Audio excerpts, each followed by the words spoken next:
my side of the mountain. I'm not sure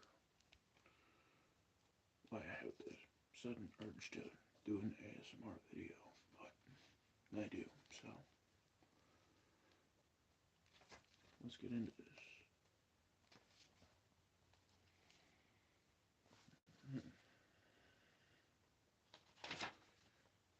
We're getting past all the author's preface, right into it. Chapter 1, in which I hole up in a snowstorm. I am on my mountain, in a tree home that people have passed without ever knowing that I am here. The house is a hemlock tree 6 feet in diameter, and I must be as old as the mountain itself. No, 6 feet in diameter, and must be as old as the mountain itself. I came upon it last summer and dug and buried it out, and burned it out, until I made a snug cave in the tree that I now call home. My bed is on the right as you enter, and is made of ash slats and covered in deerskin. On the left is a small fireplace about knee-high. It is of clay and stones.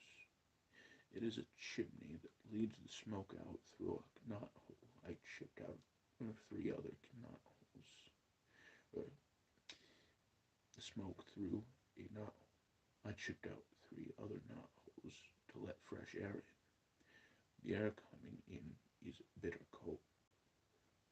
It must be below 0 outside, and yet I can sit here inside my tree and write with bare hands.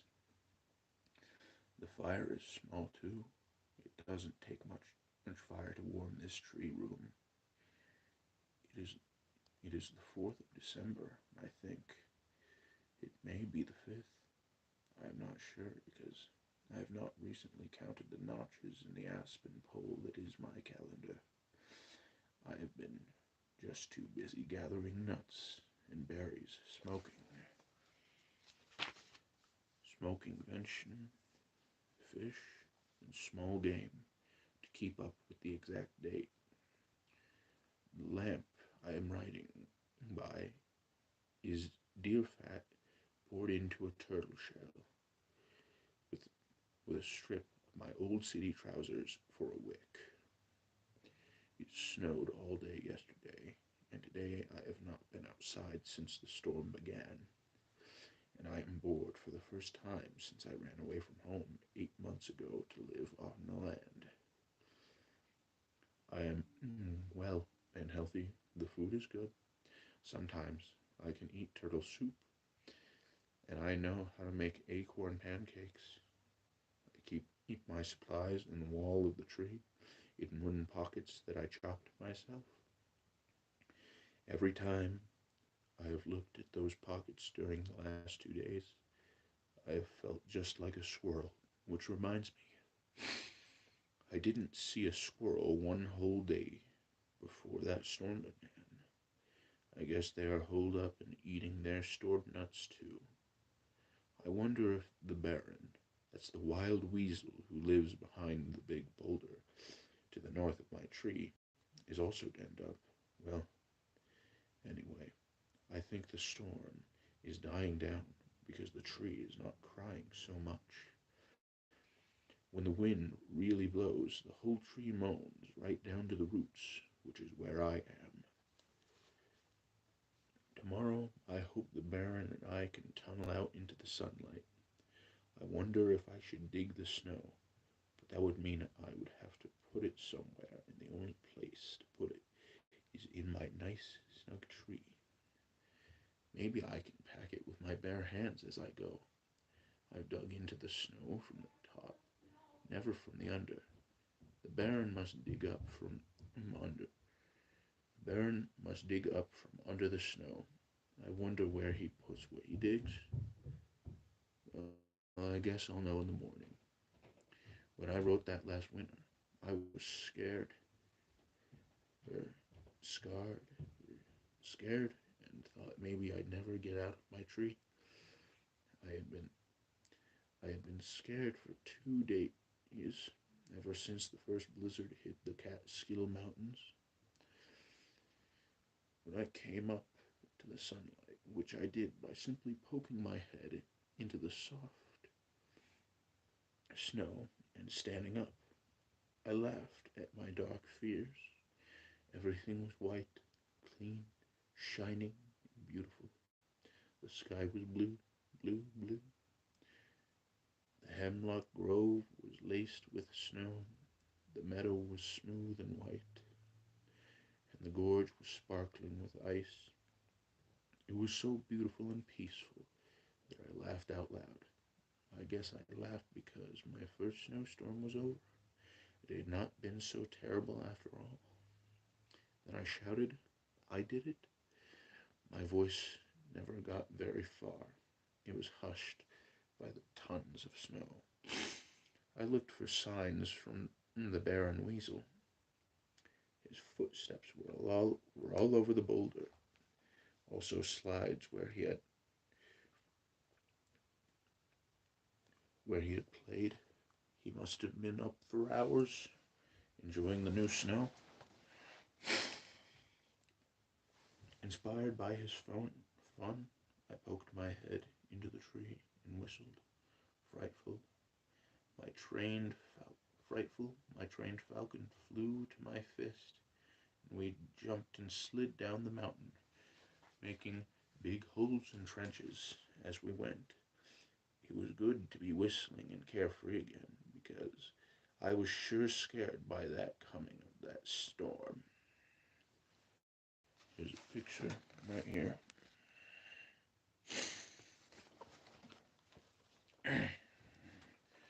I had been working since May, learning how to make a fire with flint and steel, finding what plants I could eat and how to trap animals and catch fish. All this so that when the curtains of blizzard struck the Catskills, I could crawl inside my tree and be comfortably warm and have plenty to eat. During the summer and fall, I had thought about the coming of winter. However, on that third day of December, when the sky blackened and the temperature dropped back to New York, even the first night that I spent out in the woods when I couldn't get the fire started was not as frightening as the snowstorm that gathered behind the gorge and mushroomed up over my mountain. I was smoking 3 trout. It was 9 o'clock in the morning. I was busy keeping the flames low so they would not leap up and burn the fish. As I worked, it occurred to me that it was awfully dark for that hour of the morning. Frightful was leashed to her tree stub. She seemed restless and pulled at her tethers. Then I realized that the forest was dead quiet. Even the woodpeckers that had been tapping around me all morning were silent. The squirrels were nowhere to be seen. The juncos and cicadas and newthatches were gone. I looked to see what the barren weasel was doing. He was not around. I looked up. From my tree, you can see the gorge beyond the meadow. White water pours between the black, wet boulders and cascades into the valley below. The water that day was as dark as the rocks. Only the sound told me it was still falling. Above darkness stole another darkness, the clouds of winter, black and fearsome. They looked as wild as the winds that were bringing them. I grew sick with fright. I knew I had enough food. I knew everything was going to be perfectly all right, but knowing that didn't help. I was scared. I stamped out the fire and pocketed the fish. I tried to whistle for Frightful, but couldn't purse my shaking lips tight enough to get out anything but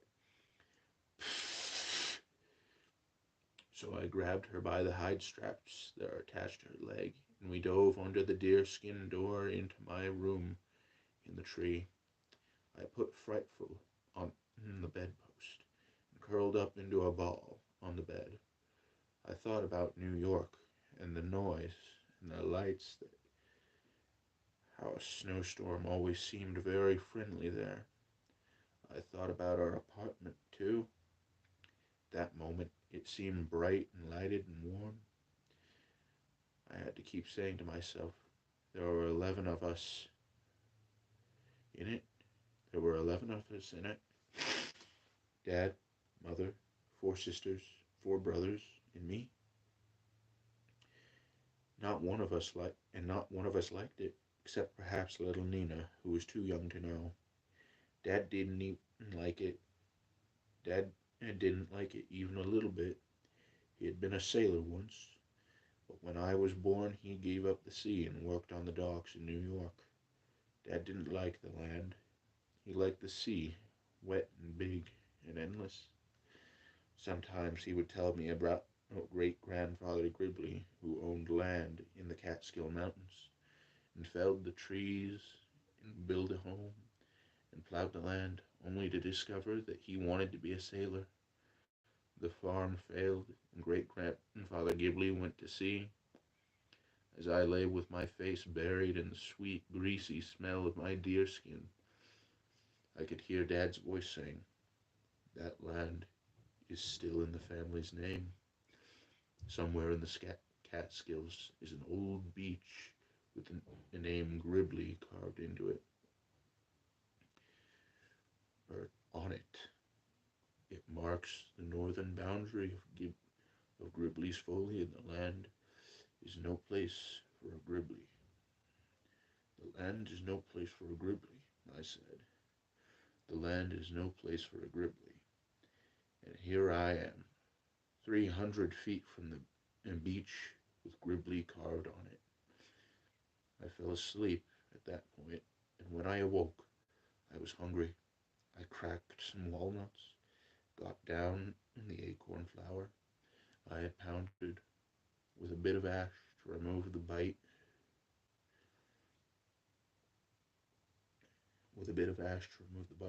reached out of the door for a little snow, stirred up some acorn pancakes. I cooked them on the top of a tin can, and as I ate them, smothered with blueberry jam, I knew that the land was just the place for a Gribley. Let's see. I'm gonna end that right here, and I will see all of you probably tomorrow, whenever I have time to finish this.